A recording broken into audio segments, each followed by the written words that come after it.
esta presentación vamos a hablar sobre una revisión de las ideas de Santo Tomás de Aquino con respecto a la justicia y la ley, asimilando estos conceptos a lo que conocemos como derecho natural.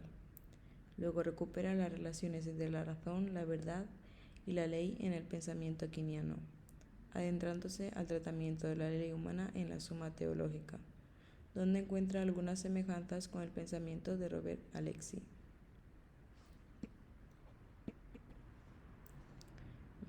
En la introducción vamos a ver que en la Suma Teológica se examinan la naturaleza de Dios y sus relaciones con los hombres, así como el papel de Cristo como hombre y como Dios. Para este efecto se analizan y se ponderan muchas de las grandes preguntas que a día de hoy son parte de la experiencia humana. De entre todas estas preguntas examinaremos aquellas que tienen que ver con el derecho y con la justicia. El derecho natural en la Suma Teológica. Comenzaremos hablando de la posición de Santo Tomás con respecto a la idea del derecho natural. Primero hay que decir que para Santo Tomás la noción de ley sobrepasa el ámbito jurídico y que las leyes en su esencia pueden ser tomadas como regla y medida de los actos. En este sentido, la ley tiene la función principal de inducir a obrar bien. Para dar solidez a este argumento, Santo Tomás utiliza un enfoque lógico cercano a la matemática, señalando que las leyes son tanto reglas como medidas, que sirven para ordenar las cosas a un fin debido, siempre dando fruto a la razón y perteneciendo siempre al ámbito de la razón.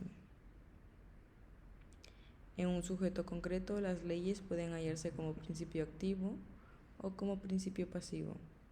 En esta segunda propiedad, las leyes dirigen las cosas a un fin determinado, creando tendencias que son parte de la misma ley. Entrando en el aspecto jurídico, afirma que la ley, para ser efectiva para los súbditos, debe aplicarse a todos los que deban ser regulados por ella, lo cual ocurre solamente cuando la ley ha sido promulgada y es conocida por los hombres. Este principio básico de la legalidad puede pensarse que se trata de una visión de la ley más cercana al positivismo, como un elemento independiente de la moralidad. A partir de aquí se establece su definición de la ley, donde no es más que una prescripción de la razón, en orden al bien común promulgada por aquel que tiene cuidado de la comunidad. Para aclarar este punto, es necesario decir que Santo Tomás, Dios es una fuente de toda razón humana, de donde se interfiere que las leyes, en el sentido en el que se han definido arriba, también son fruto de la voluntad divina.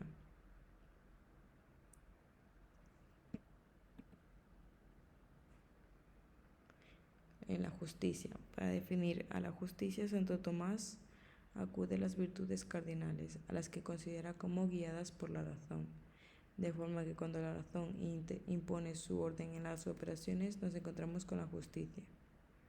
Para poder entender de mejor manera, es necesario decir que Santo Tomás cita a Aristóteles, quien divide a los fines en operaciones y en obras, siendo las obras efectos de las operaciones.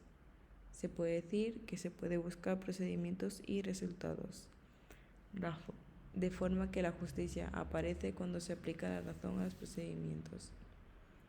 Por norma general, para establecer la regla razonable de justicia, es necesario tener en cuenta que puede haber extremos y medios y que la regla apunta al justo medio que otorga la razón. En la regla de la razón, la verdad y la razón como herramienta.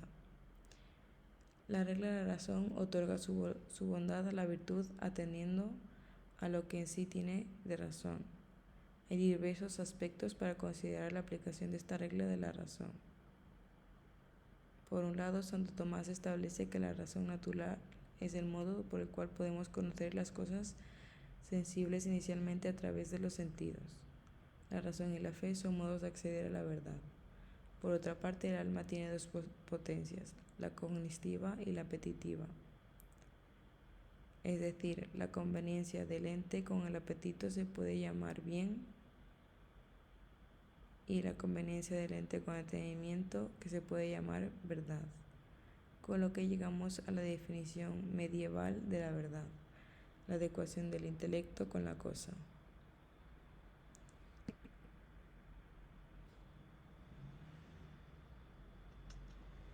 La ley humana y los elementos morales. Santo Tomás establece dos tipos de leyes.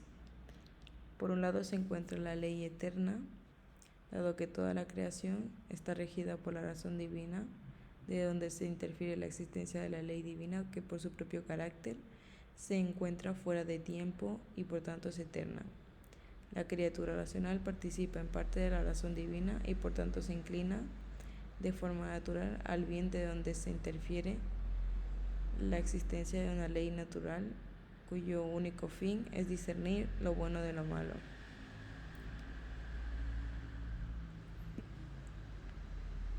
Pero no puede afirmarse que estas normas sean siempre perfectas y que tengan la misma característica que la ley eterna, dado que depende también de la intención del legislador.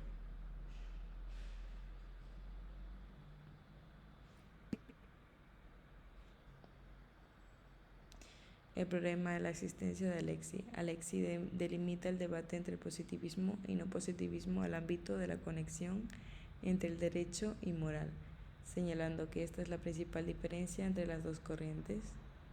Así pensamos que el derecho y la moral pueden ser separados, nos encontramos frente al positivismo, y si pensamos que no pueden ser separados, nos encontramos frente al no positivismo. De esta forma, el positivismo contempla como elementos básicos del derecho la legalidad y la eficacia social, mientras que el no positivismo contempla un elemento adicional que es la corrección del contenido, que incluye la corrección moral. A partir de aquí establece una noción básica que él llama problema de la existencia. El autor confronta la afirmación general de Kelsen, que indica que no puede relacionarse derecho y moral porque esta última siempre será contingente, sujeta a circunstancias de tiempo y lugar, y no absoluta como podría desearse.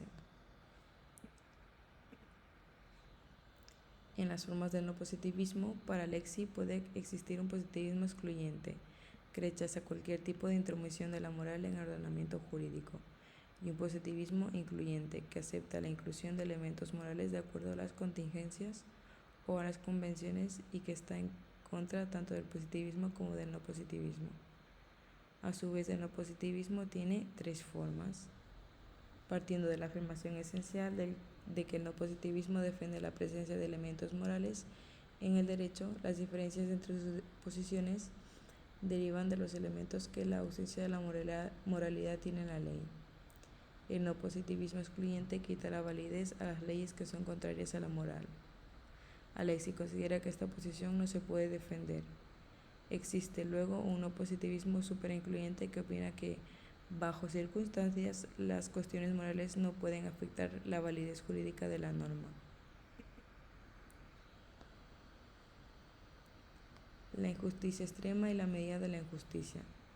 Señala Alexis que para caracterizar su idea de la injusticia extrema, que es racionalmente justificable la idea de que el genocidio constituye una forma de injusticia extrema. Aunque no se adentra mucho en este tema, a partir de este punto concluye que para demostrar que un hecho es extremadamente injusto, es necesario más bien justificar la existencia de los derechos humanos, con lo cual se puede superar el problema del relativismo moral y por tanto el problema de la existencia. Por eso analiza la noción de justicia y propone la idea de que los derechos humanos pueden servir como estándares para la medida de la justicia. Con esto terminamos de analizar los puntos más importantes sobre las ideas de Santo Tomás de Aquino.